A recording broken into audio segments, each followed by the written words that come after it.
Good evening, everyone. My name is Alex Berkeley, and I am the Alumni Relations Officer for UCD College of Engineering and Architecture. I'm delighted to welcome you to the 23rd edition of the UCD In Conversation webinar series.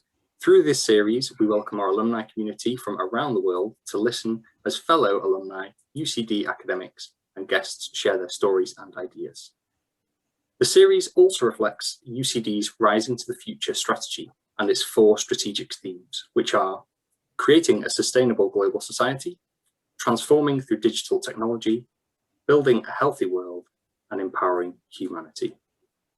We are delighted to welcome Professor Andrew Keane, Director of the Energy Institute at UCD and Director of the SFI Energy Systems Integration Partnership Programme, with Paul Manning, Co-founder and Chief Commercial Officer of NovaGrid, in conversation with PJ Rudden, founder of Aengus Consulting Limited and Chairman of the Construction Innovation and Digital Adaptation at the Department of Public Expenditure and Reform. This evening's conversation will explore Ireland's energy sector with a focus on UCD spin-out NovoGrid.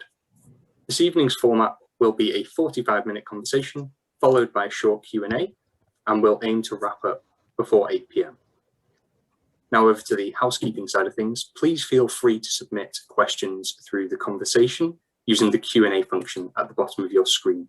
Your questions help us to connect and make this format more personal. So please do submit them. We will get to as many as we can at the end of the conversation, but please note that we may not have time to address every question. If for whatever reason you have to leave the conversation early or have a problem with connectivity, don't worry, we're recording this session and it will be available on the UCD Alumni YouTube channel very soon. So now it's my pleasure to hand over to PJ Rudden, our moderator for this evening's conversation. Over to you, PJ.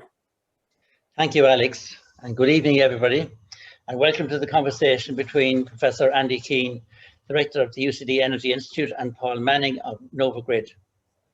Conversation tonight is principally about one of the NovaGrid products for the wind industry called GridBoost. But first, we will start with a few words on the UCD Energy Institute itself. So starting with you, Andy, can you tell us briefly about the Energy Institute and UCD and its current work? Thanks, PJ, and good evening, everyone. Thanks for joining. Delighted to be here. Yeah, the Energy Institute, it's can be summed up maybe in the word decarbonisation, or our focus really is on kind of progressing research on the international stage towards the decarbonisation of our energy system, with a target on achievement of net zero carbon, which is some way off, but it poses lots of really interesting research questions for us as an academic community in UCD. The Institute itself, I'm an electrical engineer, but it's bringing together, I guess, disciplines and academics from across UCD. A range of disciplines are involved. So engineers, of course, but economists, social scientists, applied mathematicians, data science, I mean, you name it really. And we do that not just for the sake of it, because if you look at the dimensionality of the problem and the challenges, I should say, I guess, of the energy transition, they require a multi and interdisciplinary approach, and it's something we put a lot of work into. The other significant aspect of what we do is very much we're outward facing, relating outwards to the world, and we're an industry academic partnership. We have multiple industry partners, several from Ireland, ESB, EirGrid, also international partners such as EPRI, the Electric Power Research Institute, and also very fortunate to have a philanthropic donor in David O'Reilly, who is a major support to the work that we do. So they're the main features: decarbonisation, industry academic partnership, and multidisciplinary. Thank you, Andy. Paul, can you tell us about the story of NovaGrid, please? Yeah, hi, PJ. I suppose NovaRace, the company formally founded in 2014, but really kind of kicked off, I think, early 2013 or late 2012, from a research idea, I suppose, spinning out from Andy's lab. So ourselves and Peter Richardson formed the company. We got some initial kind of feasibility study money in from the Enterprise Ireland to explore the idea. Was there a business plan there? The answer was yes. We went then and applied to the UCD Venture Launch Programme in 2014. We won that, so we got a bit of more cash in, which was great to help develop it. And really kind of then from kind of 2014 to I'd say kind of late 2019, it was kind of 5 years of hard product development from us, with a lot of kind of money in from some investors. The SEAI have been a huge funder in terms of research funding as well into the company. And then kind of we were fortunate enough in 2019 to raise a larger amount of money and start to make sales. And then the company's really kind of grown, and kind of the commercial phase of it has really kind of taken off over the last kind of 15 months, really, Andy, I think I'd say, fair to say, on it. So yeah, I mean, we're, you know, small enough company, kind of small dedicated team on it, but we're glad to say now we've got over 170 megawatts of customers in terms of contracts. Some very big customers like ESB, Octopus Energy, NTR, etc. And yeah, we're happy with our progress and moving along nicely. Okay, how are you scaling this innovation? Well, it's software ultimately, I suppose, is the nice piece. It took us, as we said, kind of 5 years of product development, including a large scale kind of 2-year pilot in a wind farm in Wexford on it. And it's always the first, you know, the pharmaceutical industry, the first pill costs billions, but the second pill costs cents. It's like that with our product too. It took us 5 years to get that kind of first pilot done, demonstrated, everybody's happy, safe with it. And after that, then it's not quite as simple as copy and paste, but it is certainly, you know, degrees easier to go to the second and subsequent installations, and once people see the first install and that everything is working. Can you tell us how this actually works? You know, technically, but maybe in layman's language as well, so that the full audience can appreciate. Sure. Yeah. Well, I suppose the way we kind of look at it is all these wind farms, they're out on kind of the more remote ends of the network, kind of down the, you know, in some cases kind of 15, 20, 30 kilometers from the nearest large town or substation. And they're kind of sending their energy out down those pipes, their wires blind, and they can't see what's happening at the other end.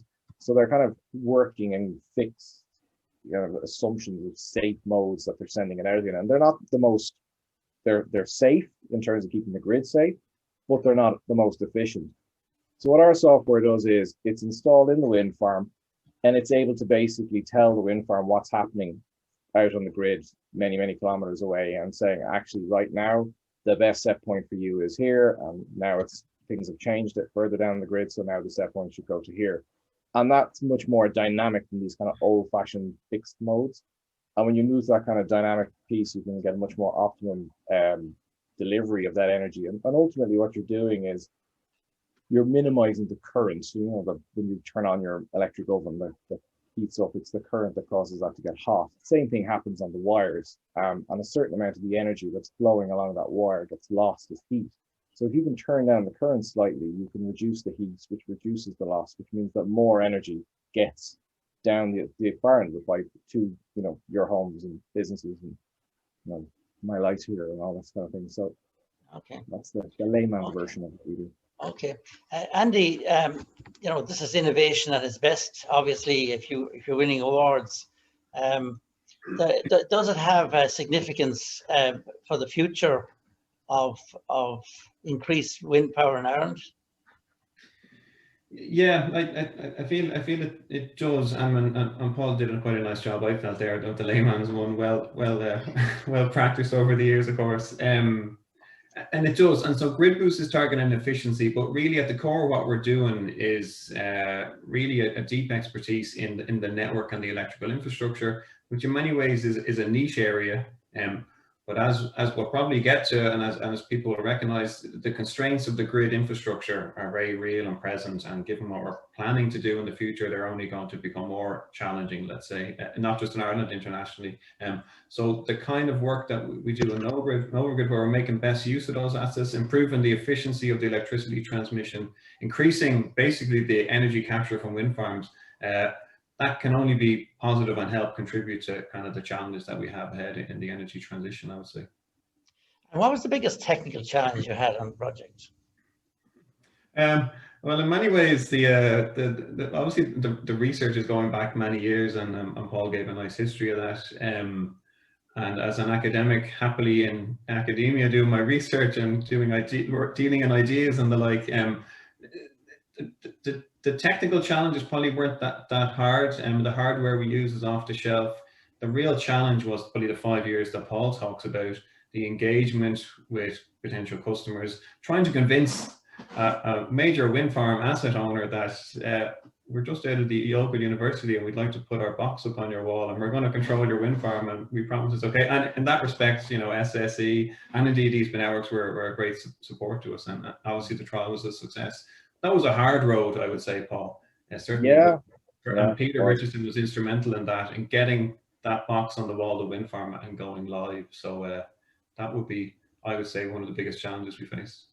Yeah, there's a cheesy picture of Pete and another colleague of ours, Brendan, in the wind farm substation. These big cheesy grins on it, and so a lot of other people might look at it and go, "What's that?" To us, it was everything, because you know, turning up to SSE and going, "Here, gives a shot at your 40 million euro wind farm. We promise we won't break it." It was a bit of a challenge, but you know, we did it. And how did you gain that initial confidence from your first clients? Pardon, PJ, I missed the last. How did you gain your the confidence of the first number of clients? Yeah, you know, who didn't know who you were. They knew you were a spin out of Nova UCD and the UCD Energy Institute, but I mean, as a company, you were unknown. Yeah, that's a good question. I think the support of Enterprise Ireland in the initial phases, Sustainable Energy Authority of Ireland, ESB and SSE, as I say, a lot of hard work, a lot of hustle by Paul out there presenting, pitching. I think people trusted the technology because it was coming from UCD and the reputation that UCD engineering has, I guess. So that was fine, but it did take 3-4 years. And I think a big milestone for us was obviously post the install, post live, when it worked, and then getting ESB Networks, for example, to kind of attest to it working, and SSE to say that, yeah, this really works. And having, big thing for me was having data that was measured from a real wind farm. I deal in simulations and computer models a lot of the time in my day job, so I still get a bit of a kick out of, here's some measurements from something real, and also research translated into reality, which is perhaps the ultimate dream, PJ, in a way. And were the final results that much different from your simulations? No, they were pretty much as we had expected. I would say. I mean, as Paul nicely described in terms of losses in energy transmission, it's a well-known physical effect. And what we were doing to reduce the losses is in electrical engineering textbooks. I'd be teaching it to my students in UCD engineering all the time, I²R for the engineers out there. It's the bit about knowing what's happening elsewhere that is the real, I guess, not trick, but is the kind of, you know, the real advance in this. So we knew the physical effect was nailed down, absolutely. So the results were as we had expected, thankfully, of course. It's coined the transmission loss adjustment factor. That sounds very a bit of a mouthful. Is there an easy way to describe it? Paul's a guru. Maybe the distribution loss adjustment factor, the DLAF policy is my area where I've been up to my neck in, still up to my neck in it. Basically, the fact that all this energy is lost, and this is common for every electrical system in the world, right? Because if you've 100 units going in and 6 of them are getting lost, that has to be accounted for financially as well. And these DLAFs are effectively, they're scores or scaling factors that are calculated for each wind farm that says, right, PJ, your wind farm, we've done a calculation and you're losing 2%, right? So every 100 units that you generate, we're going to deduct 2 and pay you for 98. So this is the market kind of, you know, anthropomorphized speaking to you. And, you know, because you're only actually delivering, you get paid for what you deliver, not what you generate. You have to actually deliver to the end user. And yeah, I mean, the DLAFs can be, in the UK, can be changed if a wind farm changes, you know, improves its behavior, it gets a better DLAF loss factor. And it basically gets paid more. That's what we're selling effectively to the wind farm owners. We say, listen, install GridBoost, we'll come in, it works, it has this physical phenomenon that's proven, we know more energy will get delivered, and how that then gets commercially captured is in this DLAF calculation, and they get a better score. So instead of, PJ, you previously had a, DLAF of 2%, now it's only 1%. So for every 100 units, you're now going to get paid 99 instead of 98. And that's worth a lot of money over the 20, 25 year lifespan of a wind farm. Right, and Ireland is the problem. And is this all underpinned by regulation? Is it? Yes, yeah. It's long standing, and it applies not just to wind, everything. Demand users, so factories, things like that. They have, even the big gas plants and all that, they'd have versions of it too. So all these losses, they have to be accounted for, and there has to be a regulated system for doing that. Okay, you mentioned the UK there. Is there much of a cultural shift in bringing it to the UK? No, because I'd say a lot of the people we deal with would be across both markets. So you take your SSE, for example, their team is UK and Ireland. Most of them would be like that. So certainly there's more. There's a lot more innovation going on, I would say. I think that's fair to say, Andy, over in the UK. I think Ofgem and the regulator there have a very clear innovation funding system, and have done for, I'd say, 10, 15 years now at this stage, PJ. They have a great low carbon networks conference, which showcases all this innovation every year, and it's a big conference, and that has a lot of innovation going on. So culturally, no, but they do have a better system for capturing the losses. We don't get that benefit here in Ireland just yet. We need a regulation change to help us. Yeah, I found too that there's more innovation in the UK, and that's partly, I think, to do with the fact that they had many decades ago an industrial revolution that we never had in this country. Would you think that that's an aspect at all? It certainly is. I mean, you've got the big financial centre of London there as well, looking for extra. They want to see all their extra kind of performance coming out of all their assets, and I suppose, as you say, factory owners and that kind of industrial mindset is there, and this mentality is there. That's probably could do with further development here, I would say. Okay, and Andy, can this be applied to solar as well as wind? Yeah, indeed it can. Yeah, it can be applied to. We're targeting, I guess, what we call distribution connected, so smaller scale in general terms, generators, let's say, which is kind of, if you look at the way the electricity system is going, we're all familiar maybe with the high voltage pylons and transmission lines. A lot of the action now is actually on the more local levels. The generation that's connecting is smaller. It's wind, it's solar, and that's where a lot of the opportunities, I think, for innovation lie. So to answer your question more succinctly, is yes, it can apply to solar. And what about offshore? Technically, yes, but offshore tends to be large scale, connected into the transmission system. So losses tend to be lower in general, high voltage, lower losses, I guess. So technically, yes, but in reality, and I think commercially, regulatory, Paul, no would be the answer, I would suspect. Yeah, there wouldn't be much. I often say when I asked about this is, GridBoost cures a problem, and the problem is losses. The more losses, the more there is to cure. If there's not much loss, there's not much of a cure to be given. So, across Europe, they have the set plan technology piece every year. In terms of other European countries, have they not discovered an alternative system to deal with these losses over the years before you guys came along?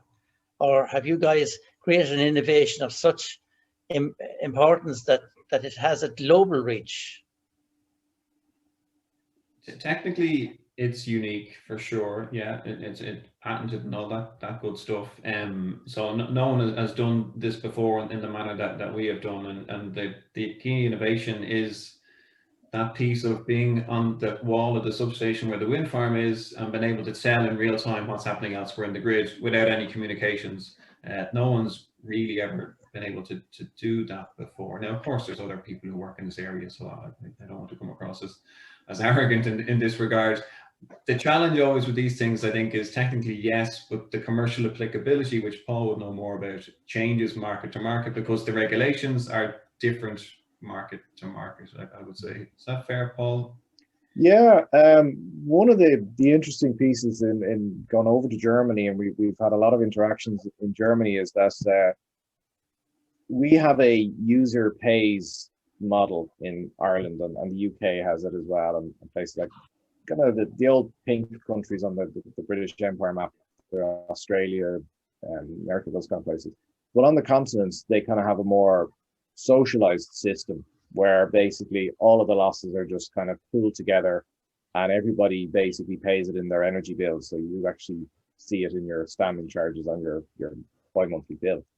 And that's actually produced a far more inefficient system from a point of view of losses. So you have places like Germany where they could be saving losses, but because there's no incentive for the individual wind farm to save the losses, they just let it go.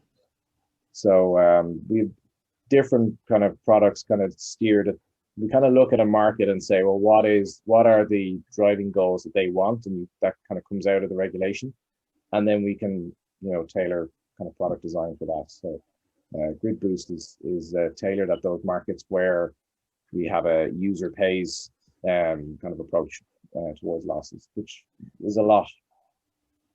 Do you find it useful, the fact that, you know, Ireland's wind generation as a percentage of electricity generation is I think it's second highest to the Danish, and that's innovation in itself, how that's been managed on the single electricity market and at the ISEM now. Has that, you know, advantage fully been taken on board here in Ireland to market not just your products, but, you know, generally the integration, the fairly unique integration of wind that we have, and which we're going to really up our game on now to practically double over the next 10 years? Yeah, I guess in the world I'm in, we kind of take it almost for granted that we're world leaders in the integration of renewables and onshore wind, and by the nature of our island on the western edge of Europe and kind of geographically and electrically somewhat isolated, the achievement that's been made here to get to basically 40% RESI is one of the few of our climate targets, our energy targets, as we'll know, which we've done well on. And it can be easy to forget and maybe easy to kind of take that for granted. So I'm not sure that has been recognized, but I do think internationally there is recognition in the community for the uniqueness of what we have done. Denmark's fantastic, but they are so well interconnected to other countries in Europe that it's a much easier problem to manage, or the variability of wind, let's say, is much easier to manage. And so I think there's more advantage to be gained there for us as a country, actually. And you mentioned interconnection, and the you know, we're moving on, increasing our interconnection obviously now with France, and we have it with the UK, and indeed there's another, the Green Wire interconnector is also, you know, being developed. So this increasing interconnection, does that give us any market advantage, even though we are on the western periphery of Europe? Yeah, I think I don't know if I can answer the market advantage of it, but I think we're entering a really interesting period for us now. So 70% renewable energy is what we're looking at for 2030. There'll be big challenges with that. We've closed our peat plants, as we know. Our coal plant, Money Point, will be going. So we'll quite quickly look very much like a wind and gas system, natural gas, that is. So interconnection and increased interconnection is a vital element to that. The connection to France is obviously really important. And I'm kind of have an eye the whole time on beyond 2030 even, and looking at the offshore wind potential in our waters, Irish Sea initially, but equally floating offshore in the Atlantic longer term. And there's a huge reservoir of energy resource there that we can harness, and interconnection won't be sufficient to capture all of it, but there's a huge ability or potential, let's say, for Ireland, an industrial development opportunity, I would say, to actually export energy. We've often talked about it, but if you look at, I don't know what the estimates are, I hear different figures, 30, 40, I've heard 70 gigawatts in some quarters. but it's way in excess of what we would ever want to consume on this island, even with our data centers. So that's something that gets me quite excited almost for, and that's probably a beyond 2030. But we need to start thinking about that now if we want to capitalize on it, I would say. But it doesn't give us tremendous capability or capacity for the future in terms of the fact that there are so many data centers setting up here, and okay, they have their issues with respect to excess energy and all of that, but it's getting to be an integrated good story. And you know, are we capable of, as you say, electricity is one of our success stories. Our transport and heat are two of our less successful stories.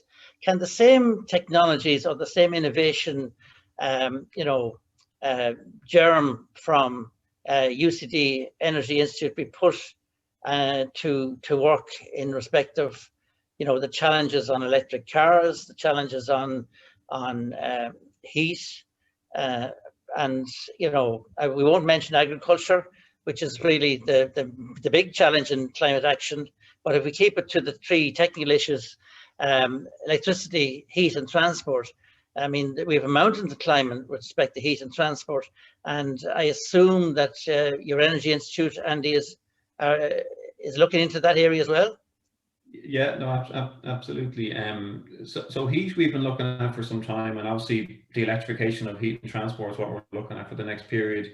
Transport is something that we're really actively developing. We've never really done it before, but I've been gathering together, I guess, academics, not just within UCD now. We work with others, NUIG, ESRI and others around the island, and indeed on a north-south basis. And transport is an area we need to make real progress on. We talk a lot about the electric cars, and yes, that's part of the solution. But we also need to think about different modes of transport, you know, e-mobility, micro-mobility, and also need to look at maybe the higher energy intensity modes of transport, and if electrification can really carry the day there. It may not, and obviously people are talking about hydrogen and other new energy vectors. That's slightly more out there, but as a university, that's exactly what we're looking at, and I think should be looking at having that longer term view. Well, one term there that you mentioned is micro mobility. I've heard of e-mobility, but what is micro mobility? Well, I guess, well, maybe I just said, I don't think I invented it. I guess I mean scooters and, you know, these kinds of personal devices or vehicles, which I think in Ireland we're now legislating to regulate to just allow the use of these scooters. You see them around the place all the time. Yeah. So that's kind of what I mean. What do you think are the implications, either of you or both of you, for the you know, the genuine lack of engineering skills that this country has in terms of our ambition? You know, I mean, electrical engineers are, you know, electronic engineers were much easier to attract and train over the years, but the electrical, which was the power engineering, if I can recall some years ago, there was a serious deficit there. And this is an area now that, you know, electronics is looking after itself, but power engineering is really coming into its prime now. And have we got sufficient people between, you know, third level and the employment market to take on the tasks that we need to have to electrify heat and transport? Yeah, it's a topic close to my heart. I'm an electrical power engineer, and absolutely the numbers are not as I would personally like them, or as I think the country needs them to be. And it's a bit of a challenge, I think. I think other disciplines like electronic engineer, and obviously I'm from the School of Electrical Engineering, and I have many great colleagues there.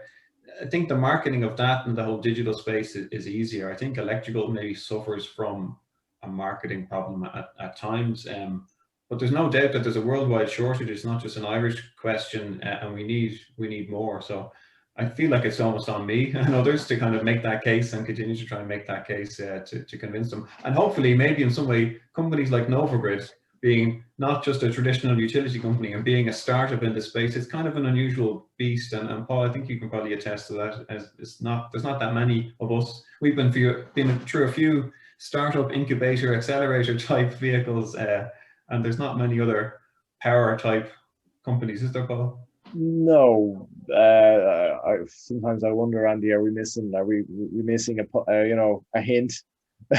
There was times I did, you know, but yeah, there's not a lot of startups in the space. I think because you're dealing with such big beasts and the timelines. Like I often think, you know, having survived, just basically staying the rounds, PJ, if you want to think of it like a boxing match, like we're still standing in the, you know, our 7th year in the 7th round, we're still in the fight, which was a huge deal.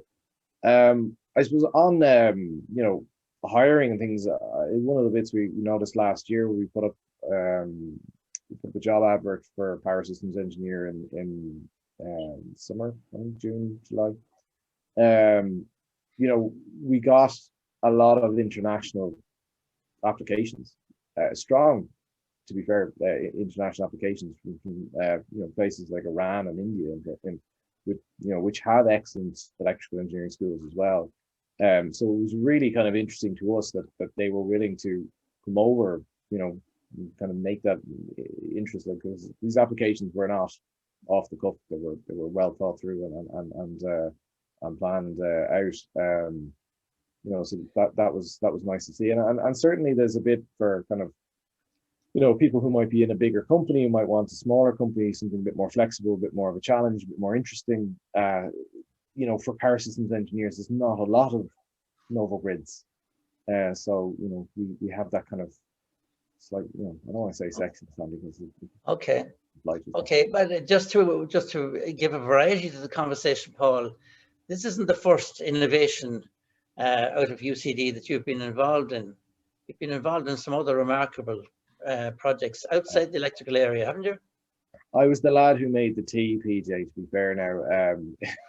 You know, no, I did the MBA in the Smurfit school, so that's my UCD. I was in Smurfit before that as well, but my kind of main thing was the MBA in Smurfit in 2010. And I was lucky enough to get a job with Biancamed. It started as a kind of 2-week, you know, consultancy gig, but they ended up in this kind of rounds of funding, and they eventually got bought out by a large kind of American multinational, and stuff just kept happening. So they kind of said, "Oh, you'll come in next week, yeah." So I kind of ended up staying for nearly a year, you know, which was amazing learning, kind of, as I kind of would say, kind of, you know, general assistant to the founders and the CFO Leo Toole, who's a great mentor for me. But that experience fed into this innovation, I'm sure, to help along the way. Yeah. And Andy, you know, you're the professor of electrical and electronic engineering in UCD. What's the next big thing in energy? Leaving aside the issues that we've discussed, where is the next big break, building on the tremendous success of Ireland and of, you know, all third level colleges indeed, and as you say, you work hand in glove with most of them, and it's a collaborative effort, and collaboration is an absolute necessity for international research or even national research. What's the next big mission that you might have in terms of the future of energy? Yeah, there's probably a couple we could. So I'd mentioned hydrogen before, and I think there's great potential, and it's maybe not quite there yet, but that certainly for research, I think, can be really interesting. And my colleague Owen Siren says electricity can do a lot, but we probably will still need, you know, some molecules as part of the energy transition, and I tend to agree with him. I kind of think the time of the super grid, and we talked about interconnection, is coming as well, and superconducting. There's an exciting new company, Supernode, which Eddie O'Connor has founded in Nova UCD, and they're looking at superconducting as a technology. But some technology breakthrough, be it hydrogen and superconducting or whatever, is going to be needed to get the renewables where they are in offshore wind, mostly, to where the energy demand is. And as I say, I think there's a big potential for Ireland within that. The area of power electronics is really growing in importance hugely. So within every electric vehicle, every solar panel, every wind farm, every laptop charger, there's a little power electronic inverter, which most people don't think too much about. Within that changes the nature of the electricity, so that can cause issues. There's also opportunities for enhanced control. So there's a huge kind of convergence between the electronics that we spoke about earlier and the electrical system. And that's something I think that will continue to be real relevance. Okay, you know, there have been so many questions already on the Q&A that I think I'm going to cut to them because it's doubtful that I'll even get through them all, or that you'll get through them all. You know, each of you or both of you answering, as some of them have been dealt with already, such as the issue of offshore wind farms, but I'll just quickly run through them, and whichever one of you want to take them. The first one is from Michael O'Sullivan. What's your view on the superconducting link from the Mediterranean area that can harvest substantial solar energy there? Well, yeah, so like as I just mentioned, I think that's really interesting. I think the same idea applies to what we're talking about offshore wind here, slightly longer term in Ireland. But this whole notion of connecting up global grids on a genuine global basis, and obviously they stretch across continents already, to bring the renewables, be it solar in the Mediterranean or offshore wind off Ireland, is highly relevant. Superconducting probably has a bit of development yet to go, but again, these are the things we need to be looking at. Okay, that's good. Carl O'Doherty wants to know, what percentage of the time would Irish wind turbines have to minimise their energy generated due to lack of demand from the grid? 6.1. Sorry, Paul, yeah? The answer is? 6.1%. 6.1%. Okay, Carl, that's your answer. There's a supplementary on it. Sorry, yeah. I was reading that today. That's due to that's the constrained figure for Irish wind generation in 2020. So, due to demand, actually, the curtailment, using the Irish terminology.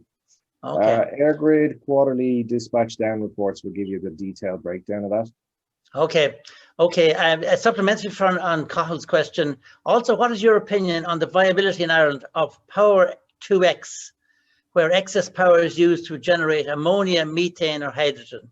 Andy, maybe? Yeah, interesting question, Carl. And at the risk of giving a lot of plugs to Eddie O'Connor, Mainstream Renewables have just done a deal in Chile around renewables and ammonia production. So I think there is potential here. Obviously, the economics will come into it. But with hydrogen, as I mentioned this beforehand, we need to be careful about how are we producing the hydrogen, and it needs to be green. If you think of 70% RES-E, renewable electricity, that's going to mean quite an overcapacity of wind, which is going to inevitably lead to some curtailment. So that's where this power to X, power to gas, power to hydrogen might come to play. Okay. Okay, I think this one is for you, Paul. Is the loss factor specific to each wind farm or system-wide? It is specific for every wind farm over 1 megawatt. I think I need to go back and check the Irish regulations. In the UK, it's specific for everything over. Yes, over in the UK it's 1 megawatt. In Ireland, I think it's pretty much the same. Once you're kind of smaller than that, you get more of a generic loss factor. Okay. Next question, Donald O'Brolcon.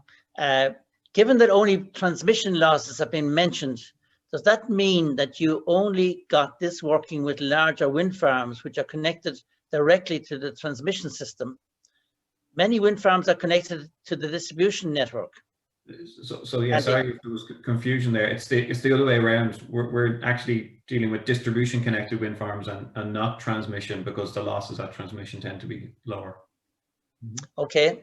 Jonathan Dean's question has already been answered. Jordan Campbell, if that the annual increase in renewable energy is less than annual global increase in energy use, and given that there are problems around intermittency and storage, which we all know about, what do you think is a realistic expectation / target for renewables to contribute to Ireland's energy needs over the next decade? That's a long question, and maybe not that easy to answer. Andy, do you want to have a go? Well, just maybe in the context of the target for 2030 is 70% RES-E. I think that is achievable. So I think that is realistic, albeit it will be a challenge, but I think it's feasible that we would do it. There are a lot of actions needed, as we know, but I think 70%. Okay. I think the answer to the next one is fairly obvious. Sorry, Paul, yes? I'd say every International Energy Agency projection around penetration of renewables is undershot. It's a bit of a running joke. So I'd always say I think we can surprise ourselves if we work smart and hard enough at it. Okay. Somebody else wants to know, what role can this technology play in reducing carbon emissions? Well, simply losses, that lost energy has to be made up. You know, that it needs to be made up from somewhere, and where those losses are then made up is by over generating fossil fuels. So gas plants would over generate to compensate for that lost energy. So for every unit of renewable energy losses that you're saving, it's a unit of energy that does not have to come from a fossil fuel generation. So yeah, you're doing your direct kind of carbon abatement that way. Okay, Riok Magan, can this be used to reduce TLFAs for transmission connected thermal generators? No, it wouldn't. The big thermal generators on the transmission grid are very finely controlled by air grid, and this wouldn't be applicable to them. Okay, so the answer is no. Okay, Philip Healy has two questions. Number one, when will the Irish grid manage system frequency voltage control as the country moves away from larger conventional steam and gas turbine generators, as older power stations such as Moneypoint, Tarbert, Poolbeg, etc. are retired and shut down? Yeah, that's almost the question, all right, Philip. A very good one at that. So we lose all that inertia in those synchronous generators for the electrical engineers out there, as you'll know. It becomes a asynchronous system, and so we're looking at grid forming inverters. So these power electronics that I'm talking about are going to be crucial. So this is one of the key challenges, and we're not there yet. Or what do we have now? I think our instantaneous penetration is up to 60-65% with air grid are allowing. I'm not quite up to date on those figures, but it's the old synchronous system is kind of will be receding, I think, at a point, let's say. Okay, I suspect the second question that Philip has is also very relevant. Will Irish generation capacity be capable of supplying sufficient power in the event of a prolonged winter cold spell, after accompanied by high pressure, low winds, as the energy mix moves away from fossil fuel power generation? Yeah, again, spot on with the question there, I would say. So this is one of the key questions that we're working with ESB and others on in UCD, and it's working with actually Conor Sweeney in applied maths in UCD to kind of determine the bounds on, people talk about these low pressure spells where there's no wind. What is the ultimate bound on that? And then how does that flow into an energy requirement? And which leads to the need for long duration energy storage, or basically maybe a conventional plant that is ready to go, but you need to find market and commercial arrangements that would make sense for someone to provide that. So yeah, that's a big question which we're addressing at the moment. Okay, Paul, have you anything to add on that? No, it's nope, okay. Andy nails it. That's fine. Dennis Duff wants to know, what impact does the technology have on overall power prices to the bill payer? I expect there's no saving on the wholesale price or in national emissions. No, you're well wrong there, Dennis, I'm afraid. We've studied this in depth again with the SEI funding. By reducing the losses, what you're doing is you're reducing the system cost, the cost to run the system, by about over to about €2.5 million a year. There's also now an additional benefit in terms of wind farms are now having to bid into auctions. So they basically bid in and say, I can produce for €60 a megawatt hour or whatever. And that's based on obviously them having to absorb a certain amount of losses. But if they can reduce their losses, they can reduce the price that they need in order to meet their investment targets. And that saving then is passed on to the bill payer, because it's a reduction in the amount of PSO levy required to top them up. So there's a large saving to the bill payer at the end. So there is a large saving. Okay. And what about the national emissions? No. I think we covered it there. Basically, okay, you're offsetting the fossil fuel. Okay. Kat wants to know, what other types of technologies can be used in conjunction to help speed up Ireland for achieving a green energy industry? Yeah, good question, absolutely. Maybe a more positive spin on our chat about electrical engineering would be to highlight companies like Smart Wires, which are significant in Ireland.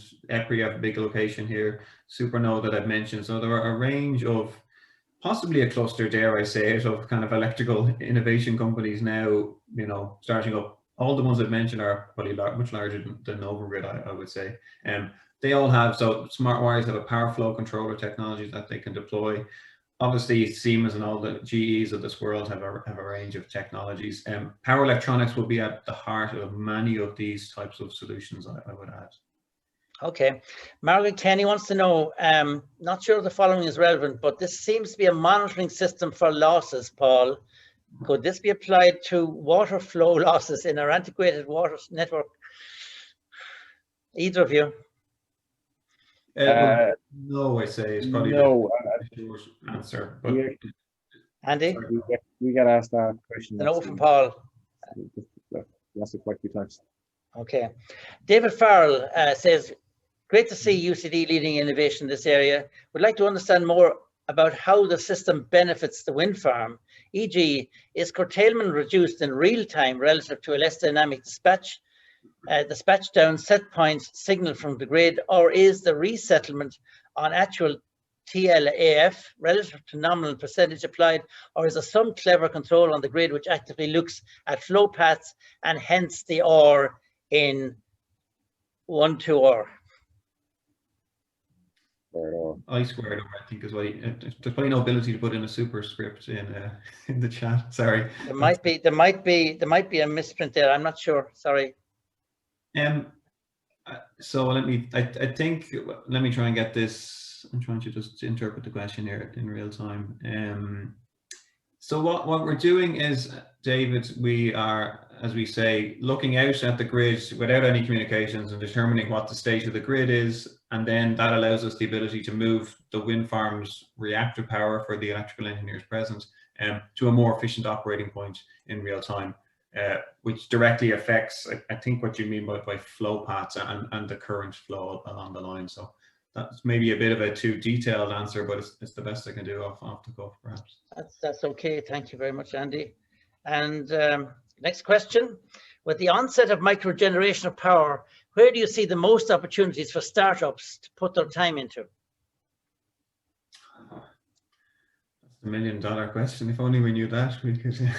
Okay. All right. We're going to pass on to the next one. How does the panel think sustainable transport groups can work with the sustainable energy sector to increase green sustainable travel like e-scooters? Now, we did discuss this, but do you want to add anything? Just to say that I think this aspect of e-scooters is vital. It brings to mind, community involvement and drawing in different stakeholders. And what we're seeing in the Energy Institute is, partners and stakeholders that would not be our traditional audience, let's say, being really interested to get engaged, which is telling me that what we're talking about in terms of climate action is broadening out just beyond traditional utility companies. So things like this, I think, will come to fruition, let's say. Okay, this is for you, Paul, and I don't know, you may have an angel here. Paul, what do you need? Brackets, funding, resources, marketing, etc., and by when to scale your business to the next stage? Oh God, I need 100 million yesterday. We're in the nice, I suppose, we're in the nice kind of period of having revenue, and good funding. But that's not to say that we aren't also looking at our expansion plans as well. So it's an active discussion internally on where, when, and in terms of that. But yeah, we've got some new products as well coming on stream, and we're excited to launch those and then see where they go and take us. But yeah, we're quite stable now, which is nice in terms of getting to that stage in our development. Okay, we have two questions from Peter Langtree. I think Peter's in EirGrid. He was, at least when I knew him. Can this solution be used to help inform developers of the best location to connect RES to the distribution system in the future? Not the solution directly, but that's certainly something that some of our customers in the UK, Paul, you might be able to help me out here, are kind of asking, can you do some studies or can you work with us to help us as we're planning our new developments? Paul, have you anything to add to that? Yeah, it's something that NovaGrid do offer and are doing. As Andy said, in the UK, it's not specific to the GridBoost tech though. Okay. Okay. Peter also wants to know, I assume this technology could also be used to identify the worst locations for RES curtailment or system bottlenecks. Is there an opportunity for hydrogen production to be located in these areas to absorb the excess power produced rather than curtailing RES? Yeah, very good question. So that question around where is the worst locations for constraint, let's say, and network congestion is something we're actively working on at the moment. And more on the UCD side of things, we're looking at integrated models of the electricity and gas to try and look at this, which I think is an optimization problem in terms of where's the best place if you were looking to blend hydrogen or produce hydrogen and blend it into the natural gas network. Where would you do that? So that whole integrated energy piece is highly relevant, I would say. Okay, thanks, Andy. And the final question is, if you reduce losses, this distribution of transmission losses by reducing the current, you are reducing the megawatts you are selling, so less income. Please explain. Not quite, I guess. So the wind power output is measured at the point of connection, and then the loss factor, as Paul says, the scaling factor is applied to that meter output. So if you think of it, it's 1.05. If there was an increase in power output, generally 0.9 or 0.95, we move that number of 0.9 or 0.95 up. So it actually means more energy gets out. So we're not doing that to the megawatt. So more physical energy. And one of our mantras when talking to utilities is the regulation needs to reflect the physical reality and the real reality of the impact that we're having. Okay, and a final question from me is next generation energy systems is a future area of research for UCD.